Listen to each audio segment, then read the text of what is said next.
I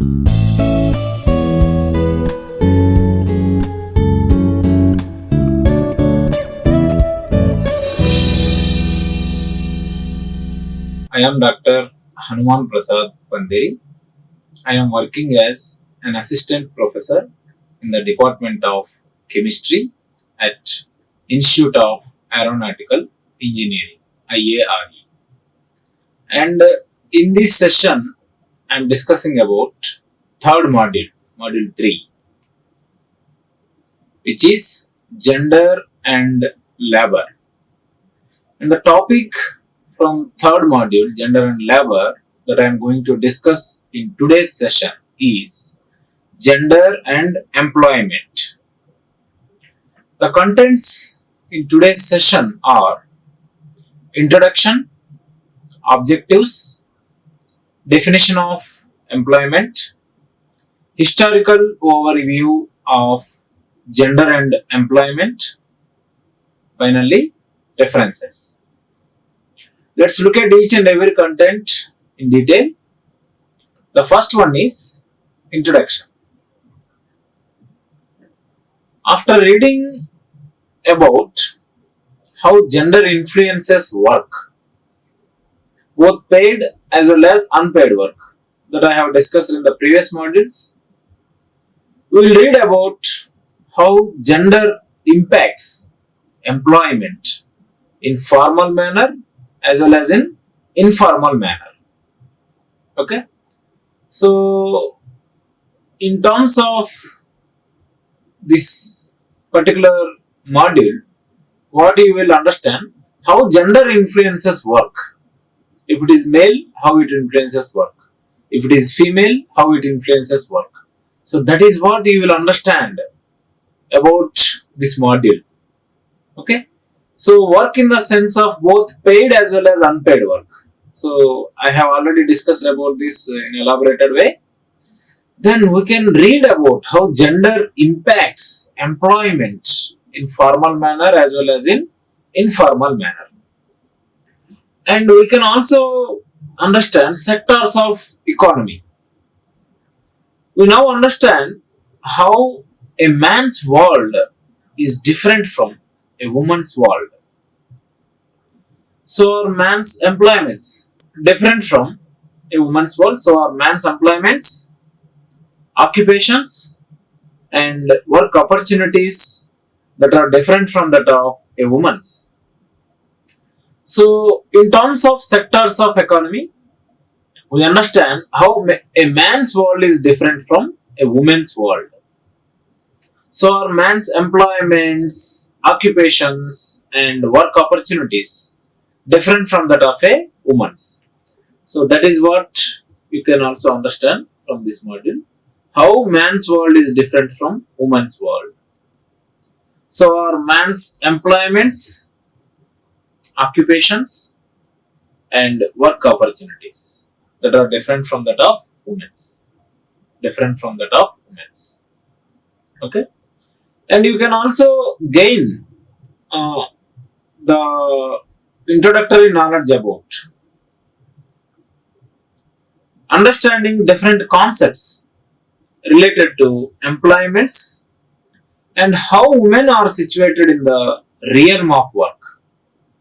You can understand how women are situated in the realm of work. So what kind of problems they are facing in the workplace or how they are managing the work and all. And this module ends with a reflection on the present day scenario and the challenges ahead to bring about parity in work. Parity in work means equality of work in both men and women. So at the end of this chapter, it gives reflection of the present day scenario and the challenges ahead to bring about parity in work, means equality of work in case of both women as well as men. Okay, and opportunities to both men and women. Okay, so that is what you will gain insight after going through this module, gender and labor. The next content in this session is objectives. After reading this unit or module, so in technical terminology, you will say unit as module, that you know very well. You will be able to define concepts related to employment. So you can easily define the concepts that are related to employment. And you will be able to explain implications of gendered division of labor. So you can explain implications of gendered division of labor. Means how men are treated in the labor and how women are treated in the labor. So these implications you can discuss, you can explain after going through this module. So that is the main objective of this module. And you will be able to describe the present employment scenario and the challenges ahead. Okay, you'll be able to describe the present employment scenario and also the challenges that you are going to face in the future. Okay, so that is what we are facing now in the current world. So both women and men are equally competing. Sometimes women are competing more. They are giving more challenge to men. And similarly, somewhere men are giving more challenges to women. So that is how these kind of challenges, how we will face, how we will manage. So those things you can able to describe by going through this module, gender and labor. Okay.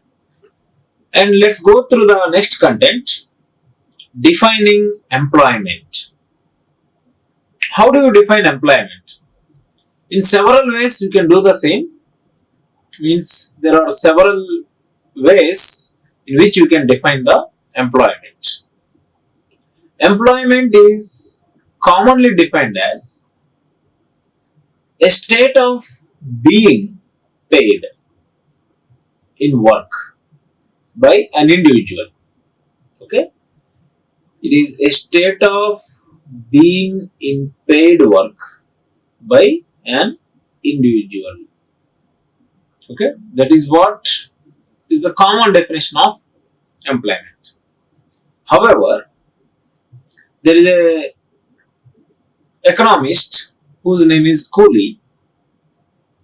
He writes that employment is not a simple term denoting mere holding of a job. Mere means only. For which a wage is paid or operating of one's own business where you will get the profit. That is obvious. Right? So the economist Cooley writes in his book that employment is not a simple term, but it denotes mere holding of a job for which a wage is paid or operating of one's own business. Okay, employment is getting paid, then only you will call it as employment. If you go and simply do the perform the work and come back without any emoluments, then it is not called employment. Employment is holding of a job for which some wage is paid.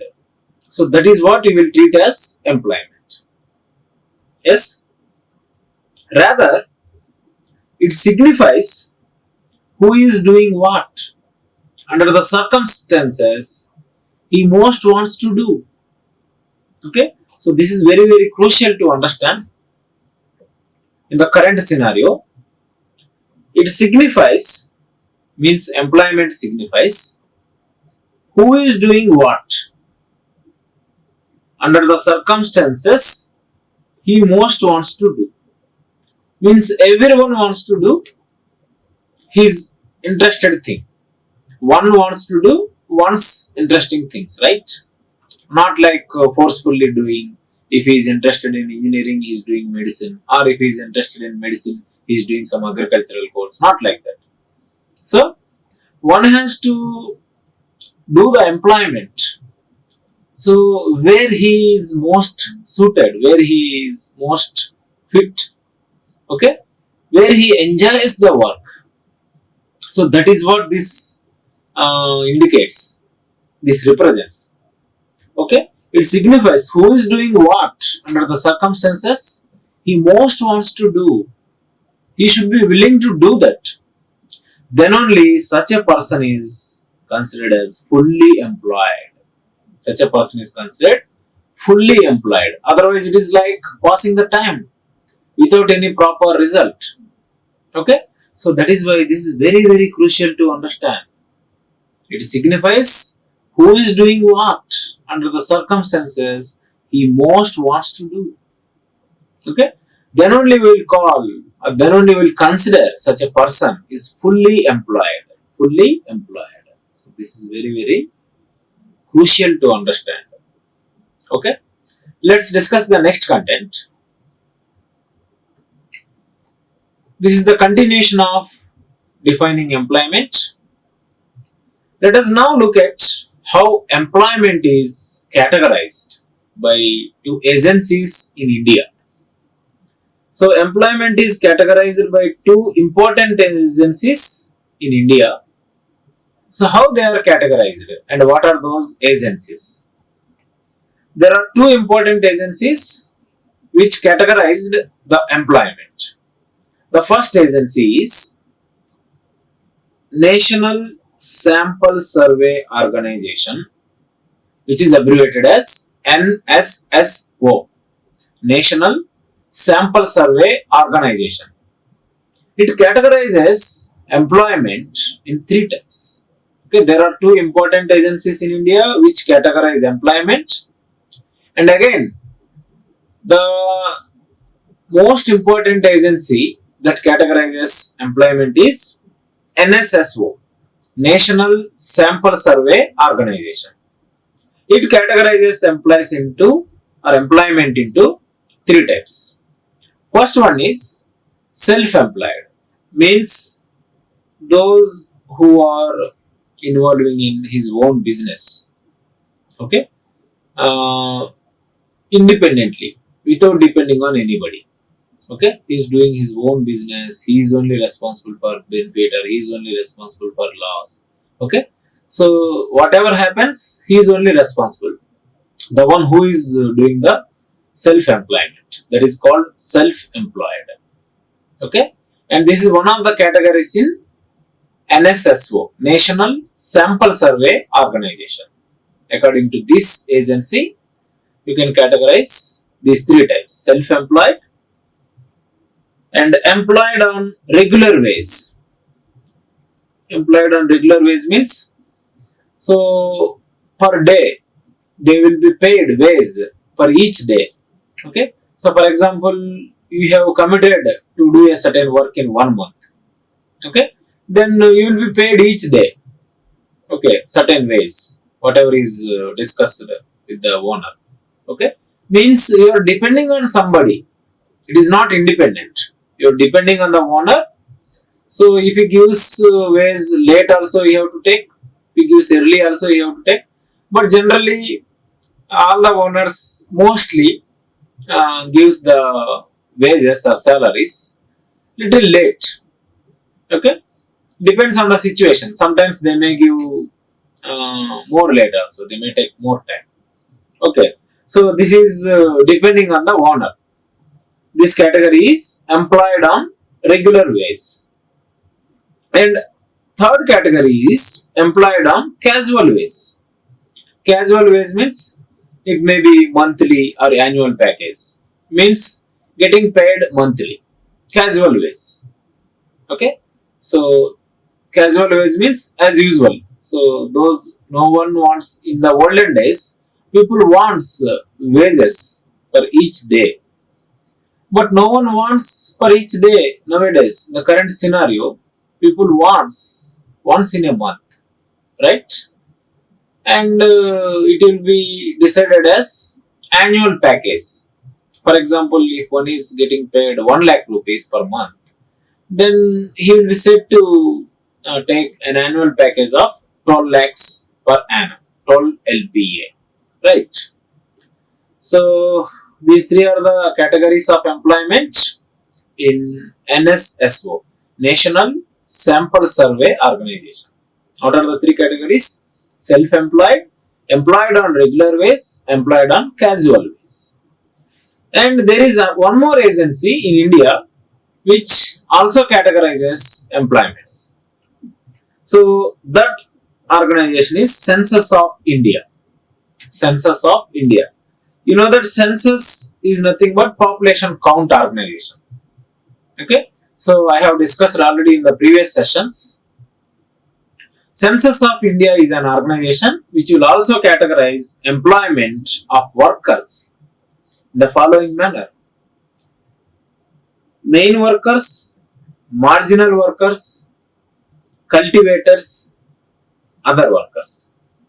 Okay. So the second organization, Census of India, categorizes employment of workers in four different categories. Main workers means if some work is getting processed, those who are mainly responsible for that work. Okay, there may be several employees that are working under that project, but who is mainly responsible to complete that project is considered as main worker. And the second category in this organization, Census of India, is marginal worker. Means these are the employers, these are the employees who works under the main person to complete the particular project. So just now I told there will be a one main person who is responsible for completing the project. He is considered the main worker, and those who are working under him to complete that project are considered as marginal workers. And third type is cultivators. Cultivators means those who are involved in field work, means paddy field and cereal field. So all these kind of mirchi field. So all these kind of field work, those who involved are considered as cultivators. Okay. And finally, other workers means you can say there are so many works like people who are doing contracts, okay, and people who are doing guest lectures. So these kind of other workers are also categorized in the organization Census of India. So Census of India, an organization which categorizes employments into four categories: main workers, marginal workers, cultivators, and other workers. I hope you all understood how the employment is categorized by two important organizations of India. Those two organizations are NSSO, National Sample Survey Organization, which categorizes employment into three types. First one is self-employed, second one is employed on regular ways, and the third one is employed on casual ways. And the second organization is Census of India, which categorizes employment of workers into four categories. First one, main workers, second one, marginal workers, third one, cultivators, and fourth one, other workers. Okay, let's go to the next content. What is employment? Work is defined as participation, which can be physical or mental. Work is defined as participation, whether it can be physical or mental. In nature, okay, which can be either physical or mental in nature. In any economically productive activity, okay, in any economically productive activity, with or without receiving any kind of compensation or wage in cash or kind. Okay, work is not just you are getting paid and you are performing. That is employment. If you are getting paid and you are doing, you are pursuing or you are performing some work, that is known as employment. But what is work? It is defined as participation, which can be either physical or mental, in nature, in any economically productive activity, with or without receiving any kind of compensation or ways in cash or kind. Okay. And NSSO, just now I discussed, National Sample Survey Organization, defined work as gainful activity that is pursued for pay, profit, or family gain. So NSSW defines work as it is a gainful activity. It is not just working and not getting paid. It is gainful activity that is pursued for pay, profit, or family gain. Okay. It is an activity which results in the production of goods and services for exchange. Okay. So NSSW mainly defines work in terms of production of goods and services for exchange. And occupation, now the similar terminology we are discussing now. Occupation is a person's usual or principal work, especially as a means of earning a living. Means employment or occupation is a person's usual or principal work. So occupation people will say, no, what he actually does regularly. So that is called occupation. A person's usual or principal work, especially as a means of earning a living. Means for the survival, he earns money, right? So in terms of that, you can define the occupation. It can be a paid or unpaid activity. So occupation means someone choose social service, someone choose paid activity. So that is why it is maybe paid or unpaid. It can include business, profession, employment, or vocation. Vocation means those who goes trips on vacation, right? So that is their occupation. They used to go for vacation only. Okay, they used to go for trips only throughout the life. So these kind of activities, which are either paid or unpaid, are considered as occupations. I hope this is clear. Let's continue this employment definitions. So just now we have seen occupation. Now similar related term, labor. It is a primary factor of production. The size of nation's labor force. The size of nation's labor force is determined by the size of its adult population. Okay, so what does this indicate? Size of nation's labor force. Nation's labor force is directly proportional to size of adult population.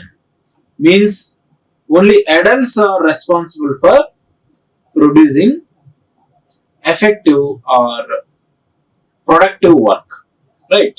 That is why nation's labor force is directly related to size of adult population and the extent to which the adults are either working or are prepared to offer their labor for wages. Okay, so and also the extent to which the adults are either working or are prepared to offer their labor for wages. Means some people will do the self-employment, they are responsible for either profit or loss. But some people will go to some other organization, they are not the owners, somebody is the owner and they are just the employers. They will perform the work needed for that organization and they will take the wage for compensation of their work. Okay, so that is how we can define the labor. And today is National Labour's Day, May Day, 1st May. So on this occasion, I am discussing about gender and labor, third module of this course, gender and sensitization. Okay, and labor force participation rate, rate of labor force participation is the number of population that supplies their labor services, that supplies their labor services. So the count of population means the number of population, means the number of persons who supplies their labor services is nothing but the rate of labor force participation. Here rate is nothing but what? Number of population that supplies their labor services. Okay. For example, when you are going to train with a huge luggage, then some labor will come and lift your luggage, and obviously they have to be paid for that work. Okay. So this kind of labor services, how many are supplying? That is nothing but labor force participation rate. Okay. So the undeveloped areas will have more labor force rate, and more developed areas will have less labor force rate. Okay, I hope you understood. Next, historical overview of gender and employment. The first phase of policy term, policy reform, policy reform. So this is the thing that we are discussing here. It has certain phases. So the first phase of which is started in 1980s, drifting from Nehruvian socialist policy, which is taken from Nehruvian socialist policy. What is taken from Nehruvian socialist policy? Policy reform. The first phase especially, which is started in 1980s, which is drifted from Nehruvian socialist policy, and paving way for further reforms in 1990. Paving means they are searching the ways for further reforms in 1990. Means in 1980s the first phase is drifted or taken from Nehruvian socialist policy, and they are paving means they are searching the ways for further reforms after 10 years, means in 1990. Later, the structural adjustment program. What is that? SAP, structural adjustment program, adopted by the government of India in 1991 to 1992. This paved a way for trade liberalization. For what it has set the way? For trade liberalization. They can do the trade liberally, means not forcefully or not under some circumstances where they have to do the trade allowed when allowed. It is not like that. Whenever they are free, they can do the trading. So this is called trade liberalization. So this was adopted by Government of India in 1991 to 1992. Okay, and also investment from multinational and transnational corporations. Okay, and also there is another way where one can take investment from multinational and transnational corporations, means which are already developed, so they can take investment from them, and they can give some interest to their investment. Okay, so that is how this policy reform has started. First phase is in 1980 by following Nehruvian socialist policy, and in 1991 to 92 they paved the ways for further phases, which is called Structural Adjustment Program (SAP). Okay, which is adopted in 1991 to 92 by taking investment from multinational and transnational corporations. and this had a significant impact. Okay, the impact of this reform is significant. And the growth of the secondary means manufacturing like garments, sports, goods, etc. Okay, and tertiary or territory, these means services like IT, IETs, etc. So there are two sectors, in fact three sectors. So primary sector we will discuss. So it has a significant impact on secondary as well as tertiary sectors. The secondary sector deals with manufacturing like garments, sports related goods, and sports goods, okay, etc. And territory sector includes the services like IT, IETs, etc. Okay, but there was a decline in the growth of primary sector.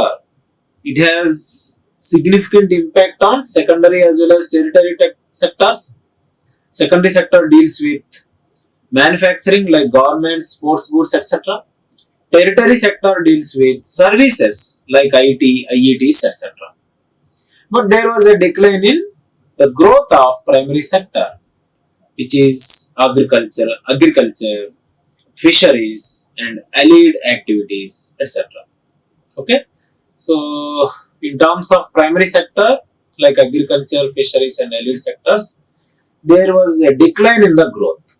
But in case of secondary like manufacturing like garments, sports goods, etc., and also territory sectors like services, IT, IETs, etc., there was a significant growth, but primary sector growth was declined. By this, taking investment from multinational as well as transnational corporations. Okay, let's continue this. This has led migration of people. So as a result of this, people have migrated from rural to urban areas in search of employment. So for searching employment, many people have migrated from rural areas to urban areas to get the employment opportunities. Like many of us have migrated from rural to cities or urbans only for employment purpose.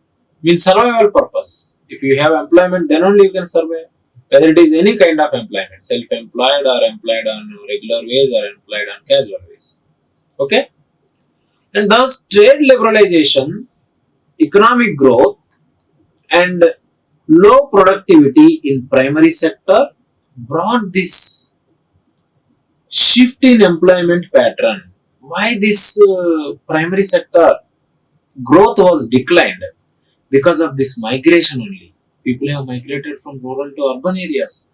So there were very few people who are employed in agricultural sectors, allied sectors, okay, and fisheries. That is why, that is the main reason why the primary sector growth has been declined. Okay, and the semi low and unskilled migrant population. So it doesn't mean that all the migrated people are skilled. They may be semi-skilled, they may be low skilled, they may be unskilled even. Okay, they joined in informal sector. They joined in informal sector means like training purpose or just for earning little amount for their survival. Actually, the employers means those the owners will take the more benefit. That is another way. And okay, the migration of men from rural to urban areas burdened the rural women. Means this is casual for men, but this is not casual for women. But nowadays there was a huge change. Even women are migrating from rural to urban areas for the employment purpose. Or if husband is employed and along with husband, the wives are also transferring or migrating. Okay, even both are employed in some cases. Most of the cases, both wife and husband are employed, so they are migrating from rural to urban areas for pursuing their careers, for successful survival throughout their life. So due to this, agriculture became feminized. Agriculture became feminized as women had to take up agricultural activities in the absence of men. As I told, this is very common in men to migrate from rural to urban areas for employment. So now the burden is on women to take the agricultural responsibility. So that is why it is feminized, as women had to take agricultural responsibilities in the absence of men. At the same time, when women migrated to urban areas, as I told, if women are employed, they usually migrate to urban areas because their only employment opportunities are more. Or shifting from one place to another place is more. So in that case also they have to migrate if women is working. So they too had to find employment within the informal sector. So even men at the same time, when women migrated to urban areas, they too had to find employment within the informal sector. And certain occupation became more feminized. Some occupations are more feminized, like petty vending. Some vendings are especially carried by female or women. So that is why this statement is given. Certain occupation became more feminized, like petty vending, as men join in particular semi-skilled occupations like masonry, plumbing, and carpentry. Okay, like missionary. This is missionary. MASIONERCHIO.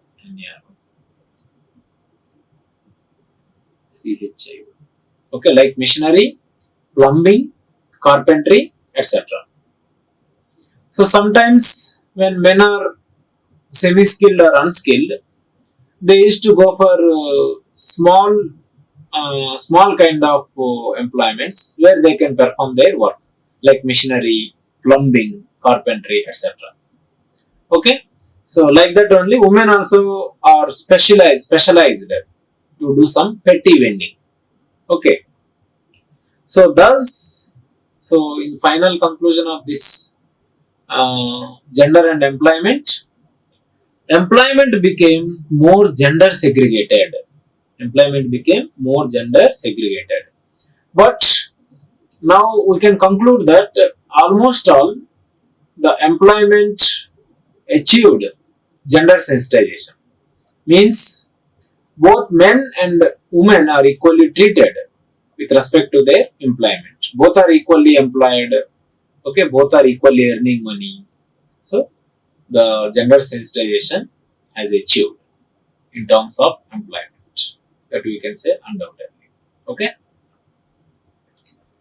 and the references I followed are Gender Studies by Kadambari and Gender Sensitization by Rajalakshmi Kalyani.